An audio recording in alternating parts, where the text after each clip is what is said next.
What's going on, guys? Welcome back to another Diablo 4 build video. In today's video, guys, I'm bringing you the Aura Arbiter of Justice Paladin build.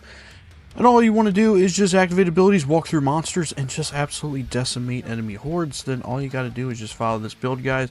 This build is also brought to you by Jev, which is our good old community member. He's a huge member of the Lost Days Gaming family. He provided us with this build. If you guys also want to check out his Barbarian Whirlwind build, make sure to check that one out as well, as he was decimating Mephisto on Torment 12 with that build. But we got a nice Paladin one for you guys today, so make sure to drop a like, consider subscribing to the channel if you want more Diablo 4 builds, and make sure to check out the links below. Now let's get right into the build. Alright, so first things first, we're going to go over the gear. So what we have right here is we have the Air Perdition for our first set of gear. The Air Perdition's pretty much been the bread and butter for all end game builds, so of course you want to go with this. Now for the rune slots, we're going with Neo Gar, which avoiding health damage while fighting for 2 seconds, and we also gain 16% critical strike chance for 5 seconds up to 10%. And of course you want to roll more armor and or life, maximum life for this build.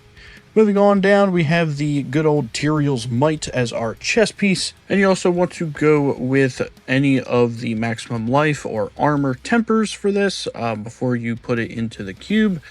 But this makes this way more tanky, and for gem slots you want to either put even more strength, so you can put 2 Horadric rubies into this chest piece to give us more strength. Now moving on down to our gauntlets, we have the Dawnfire unique gloves.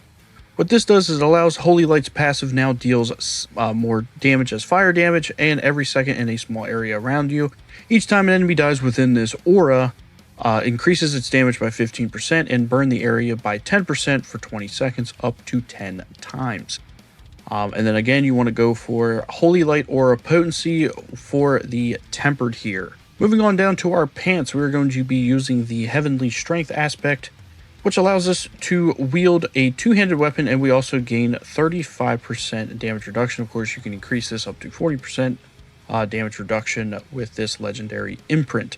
And you also want to go with the Holy Light Aura Potency for the temper, and you want to put the rune word Bak Se, which allows us to travel 10 meters, and we summon a wolf companion to attack enemies for 8 seconds. So the Wolf Companion seems to be a very good rune combo in this season because they scale the damage with you. And then moving on down to our boots, we have the Yen's Blessing unique boots, which allows us to cast a skill. While casting a skill, has a 60% chance to trigger a non-mobility, non-ultimate skill that is currently on cooldown. This can only occur once every 8 seconds.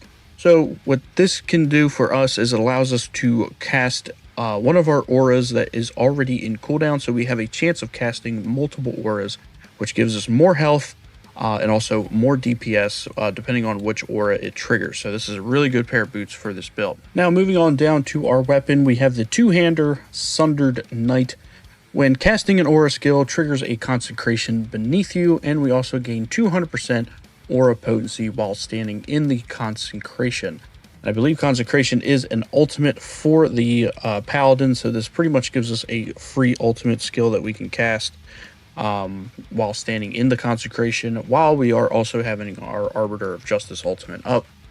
For this one, you want to roll with critical strike damage as our temper, so that way we can get more damage with our Arbiter of Justice. And then this one, you want to put some red gems to increase our fire damage, because we are also dealing fire with holy damage as well with this build. Now moving on to our amulet, we are using the Celestial Strife legendary aspect, which allows us to, while an arbiter kills, grant 2% increase vulnerable damage up to a maximum of 99% damage, but this can go up to 113% damage. And then of course you want to try and roll pretty much any kind of damage, so such as all damage multiplier, holy damage multiplier, strength, anything like that. You also want to roll Holy Light or Potency for the temper, and then any resistance that you have low on your character. What I like to do is I like putting poison, electric, and fire resistance, because those are the 3 main damage types that you get from enemies in Diablo 4. Now moving on to one of our rings, we are using the Ascension legendary aspects, which casting a skill that grants Arbiter form increases your damage by 6.8%, stacking up to 10 times, and all stacks are lost when we leave Arbiter form, so it just gives us another form of damage. You want to go with fire damage for the temper, and again, any gem slot. Like I said, I like using poison, fire, and lightning for my main damage types, but whatever you're low in, climbing the torment ranks, you can also swap those out as well for whatever resistance that you are currently low on. Now, moving on to the second ring, we are using the Holy Punishment legendary aspect, which just simply increases our holy and fire damage.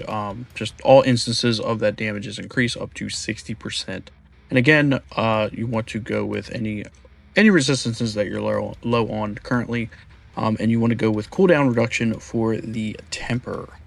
Now, moving on to the set bonus, we are using the Iron Conviction set bonus, and for the seal, just make sure you have any legendary seal that gives you a +1 charm slot, and anything with critical strike damage, even maximum health, armor, anything like that could help. But what this set bonus does, which are 2 set, we gain 55% aura potency, 3 set, we get aura skills gain all of their upgrades, and also aura skills actives no longer take faith to cast.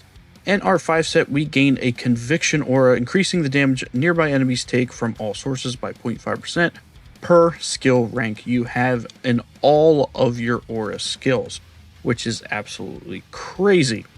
But now, for the different set charm pieces, you want to try and roll anything that has any plus into aura skills, such as we have here with our fair. We have +1 to auras, but you want to try and go for +2s, +3s on all of the different charms here. For the unique, we're using Griswold Opus unique charm, which allows us to deal direct damage, grants up to 1% increased critical strike damage for each enemy hit within 10 seconds, up to 50%. At a maximum, we gain a lucky hit chance, which critical strikes have up to a 50% chance to deal double damage, and it heals us for up to 150 life, and it refreshes the duration of the bonus. So it's a good bit, a little bit of tanky and also a damage, which pairs well with this build because we also have advance onto our skills. Moving on to the Paragon Board. So this is obviously the meat and potatoes of endgame builds. For the first glyph, we're using Arbiter, and you want to go for almost any of the rare nodes that you see here, giving us more damage, more maximum life. Our second one, we're going to use Challenger for the glyph. Castle for the Paragon Board. Points are as follows. You want to get those rare nodes, get your stats up to get the other bonuses. Moving on to our third. For the third glyph, we're using Spirit with our Relentless for the Paragon Board. Make sure you try to get all of those rare nodes as follows. For our fourth board, we are going to be moving on to the Resplendence glyph and the Preacher Paragon Board. And again, points are as follows. Always want to try and get those rare nodes, magical nodes, to boost your build. For the last one, we're using Judicator Glyph with the Beacon legendary node. And again, points as follows, so that we can get all those juicy upgrades to push you through torment levels. For the skill tree, using Advance here with just 1 point, and we are using Unhindered along with Flash of the Blade, and we're just pretty much using this for the Griswold Opus bonus.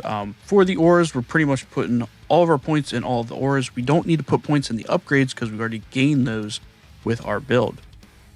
Moving on down, we have Falling Star, which is pretty much a mobility one, which gives us additional charge and faster than light with a cooldown reduction. Moving on down, we have the Consecration with Weaken, Hallowed Ground, and Resource Generation. And then for our ultimate, we're using Arbiter Justice with cooldown reduction, Reach of the Law, and movement speed. So we can just cast this pretty much almost indefinitely and just run through the different torments and different dungeons and pretty much any of the activities within this game we can just walk through with this auradin build. And that's pretty much it for the build, guys. I hope you guys enjoyed this auradin Paladin build. Pretty lazy build, but it does do the work within the higher torments. So if you guys want to just pretty much just spam a couple buttons and then walk through enemies, then this build is for you. If you're basically pit pushing, or if you're trying to get into the higher torments to mythic farm and do all that other stuff, then I hope you follow this guide. I hope it helps you out. And again, make sure to drop a like, consider subscribing to the channel, guys. If you want to see more Diablo 4 builds, make sure to drop a comment down below with character you want to see next within the Lord of Hatred expansion build.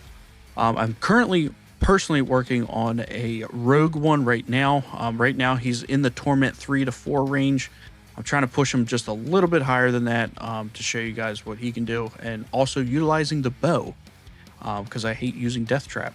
But that's going to be it for this build video, guys. I hope you guys have an awesome rest of your night, and again, make sure to follow the links below, and we'll see y'all in the next one. Deuces.